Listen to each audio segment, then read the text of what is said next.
తో బయటకు వెళ్ళాలి. నాకు నా బ్లాక్ డ్రెస్ ఉండేది కదా, ఎక్కడుంది? ఇవ్వు. నా డ్రెస్సే నాకు కనిపించక ల్యాప్టాప్ కొన్నా. మమ్మీయే పెట్టింది, ఎక్కడ పెట్టిందో నాకేం తెలుసు.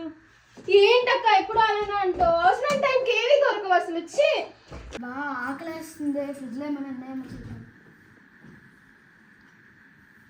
ఏం లేవు. మమ్మీ అంటే ఏం చేద్దామో. ఇద్దరు అక్కలు ఉన్నారు, ఏమో చేస్తారేమో చూద్దాం. అక్క ఆకలేస్తుంది, ఏదైనా చేయొచ్చు కదా. మీకే చిన్నక్క కదా, పెద్దక్క కదా. చెయ్యమని దానే చేయమను. నాకేమొచ్చక్క, నువ్వేమైనా చెయ్యు. నువ్వు రైస్ పెట్టయితే నేను కర్రీ వండుతా. సర్లే ఏదో తగలేయండి. రైస్ కర్రీ వండుతాను అంటున్నావు, నీకు అసలు కర్రీ వండవచ్చా? రైస్ నేనే పెట్టమను. అయినా నీకు అసలు గ్యాస్ వెలిగించడం వచ్చా నాకు చెప్తున్నా? ఎందుకు రాదు? ఇప్పుడు నిజం చెప్పు, ఎందుకు రాదు? చేయమంటావా?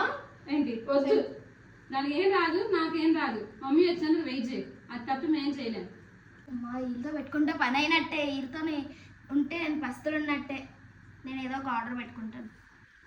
అక్క నేను ఏదో ఒక ఆర్డర్ పెట్టుకుంటాను జొమాటోలో. సరే మాకు మీకెందుకు పెట్టాలి నేను? సరే మమ్మీ వచ్చి చెప్తా నీ పని. చెప్పుకోండి.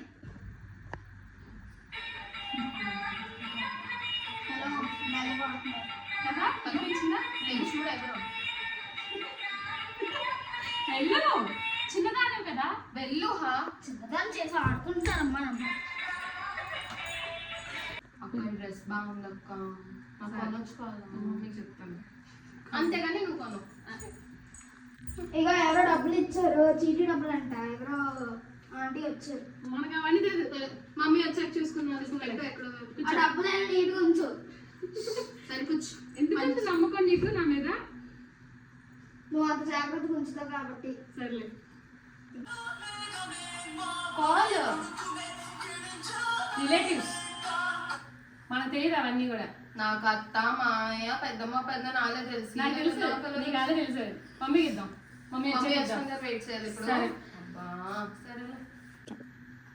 ఏంటి ఒక్క రోజు మమ్మీ లేకపోతే ఏం పని చేయలేరా మనం? కదక్క, అసలు మమ్మీ నిజమేనే. లేకపోతే ఒక డ్రెస్ పెట్టుకోలేకపోయాం, ఒక ఫుడ్ చేసుకోలేకపోయాం, ఎవరిని వస్తే తెలియదు, ఒక రిలేటివ్స్ తెలియదు. ఎలానే బాబు అసలు. నిజంగా మమ్మీ గ్రేట్ అక్క బాబా. కదా యాక్చువల్లీ మా ఇంట్లోనే కాదు, నాకు తెలిసి మీ అందరి ఇంట్లో కూడా ఇదే సిచ్యువేషన్ కదా. ఒక్క రోజు మమ్మీ లేకపోతే మనం నథింగ్, ప్రతి నేర్పించింది ఎవరు అంటే మన మమ్మీ. మమ్మీ లేకపోతే అసలు మన వల్ల కాదు కదా ఏం చేసుకోవడం. మమ్మీ ఎప్పుడు వస్తుందో ఏంటో చాలా టైం అయిపోయింది. వచ్చేస్తూ ఉండొచ్చేమోనే. మమ్మీ ఊహా